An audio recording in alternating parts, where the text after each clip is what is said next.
Hey guys, selamat datang di YouTube channel Naksir Sneakers. Ini adalah video yang ditunggu-tunggu karena seperti biasa di akhir tahun, udah bulan Desember aja ini kita bakal selalu kasih kalian top list sepatu basket terbaik di tahun 2021.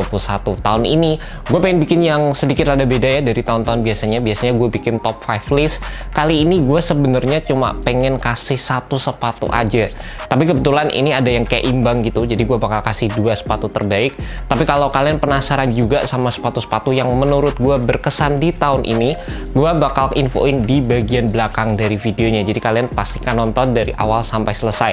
Kenapa gue bikin cuma top list aja? Gue nggak pengen kalian bingung sih guys, sepatu basket terbaik itu yang mana. Jadi gue cuma kasih list yang bener-bener simple, bener-bener apa yang gue suka. Dan ya semoga lebih membantu kalian dalam menemukan sepatu basket terbaik. Dan by the way, langsung aja guys, without further ado, let's check it out and stay tuned. Jadi guys, sepatu basket terbaik menurut gue di tahun 2021 adalah ini guys. Yep, KD14 sama Under Armour Create. Ini dua-dua sepatu yang menurut gue fenomenal banget, dan ini dua sepatu yang bikin gue bener-bener kayak nggak bisa lepas sih sama sepatu ini. Ini enak banget guys. Dan kita pertama mulai dari sepatu KD dulu. Gue bakal jelasin ke kalian kenapa sepatu ini enak banget, karena menurut gue ya guys, dari segi semuanya ini, tooling, cushioning, material, traction, ini sepatu bisa perform dengan optimal. Dari segi harganya sendiri menurut gue juga ini worth it banget, karena masih di kisaran harga 2.200.000-an.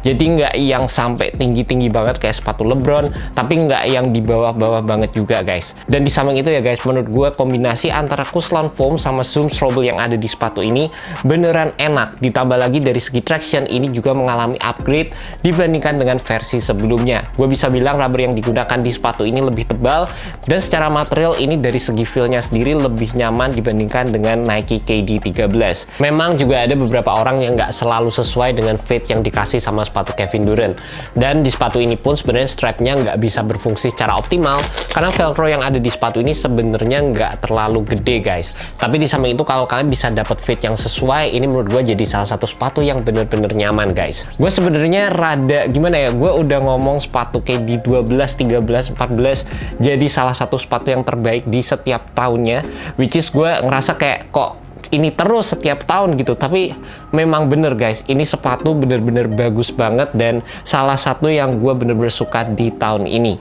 Satu lagi sepatu terbaik di tahun 2021 adalah Under Armour Create. Ini menurut gue jadi sepatu yang bener-bener bisa gue andelin guys. Terutama ya guys, gue nggak tahu kenapa untuk lapangan basket indoor yang gue mainin, sewaktu hujan itu selalu licin banget lantainya. Dan ini jadi salah satu sepatu yang bener-bener bisa ngegrip terlepas dari sepatu ini tidak memiliki outsole sama sekali. Teknologi flow cushioning system dari Under Armour ini menurut gue sih cakep banget, dan gue dulunya udah punya versi yang warna hitam tapi gue jual, dan gue nyesel guys gue jual sepatu itu. Akhirnya gue beli lagi versi yang ini.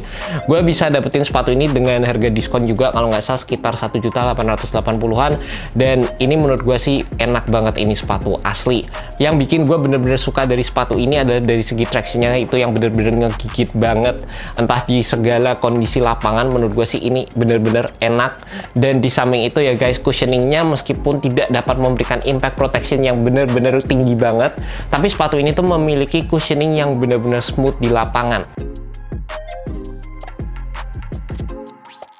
Kalau kalian lihat pergerakan Curry di lapangan, asli bener-bener kayak gak ada delay antara gerakan dia sama traction dari sepatu ini.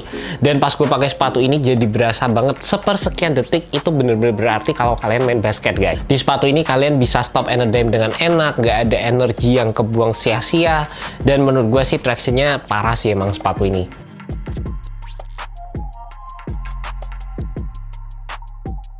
Dari segi material dan desainnya sendiri, ini sepatu bisa terbilang simple banget, knit material, dan di bagian samping ada sintetik materialnya juga untuk lateral support guys. Serasa kayak pakai kaos kaki aja, dan ini memang sepatu yang bisa dibilang juga snug banget waktu dipakai.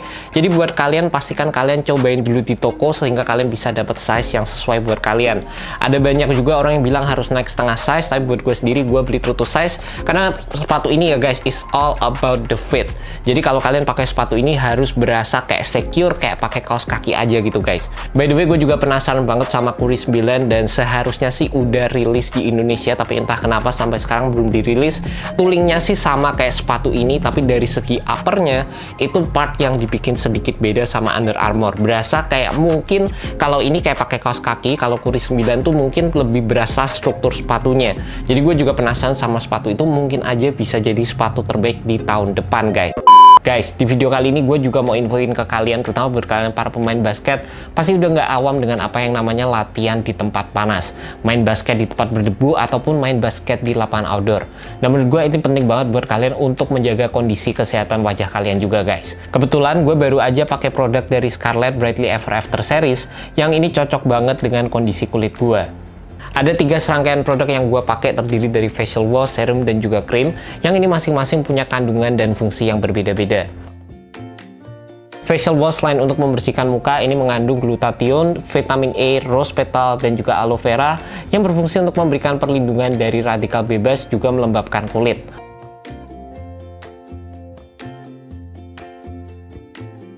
Kalau untuk serumnya, ini gue pakai biasanya setelah menggunakan facial wash. Ini dapat mencerahkan kulit, memudarkan bekas jerawat, dan juga flek hitam.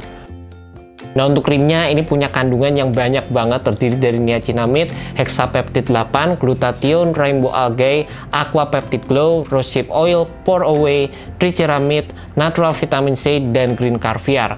Yang ini punya fungsi juga untuk menyamarkan pori-pori, garis halus, serta mengencangkan kulit wajah kalian.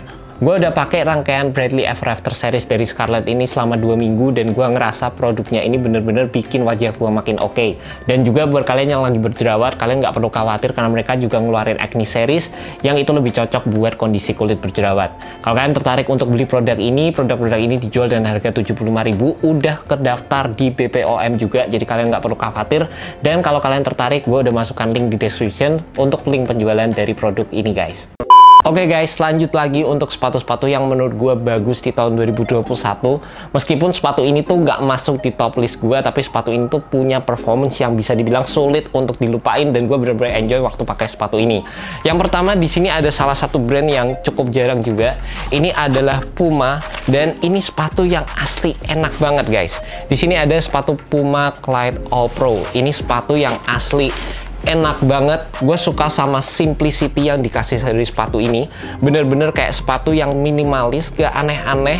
Dari segi buildnya ini low cut, karena gue juga suka banget sama sepatu low cut. Dan di samping itu dari segi teknologinya sendiri, ini bisa dibilang punya teknologi yang menarik guys. Dari segi materialnya sendiri, ini memadukan antara knit material dan juga ada carbon fibernya, sehingga material upper yang ada di sepatu ini bisa cukup kuat untuk menahan pergerakan kita di lapangan.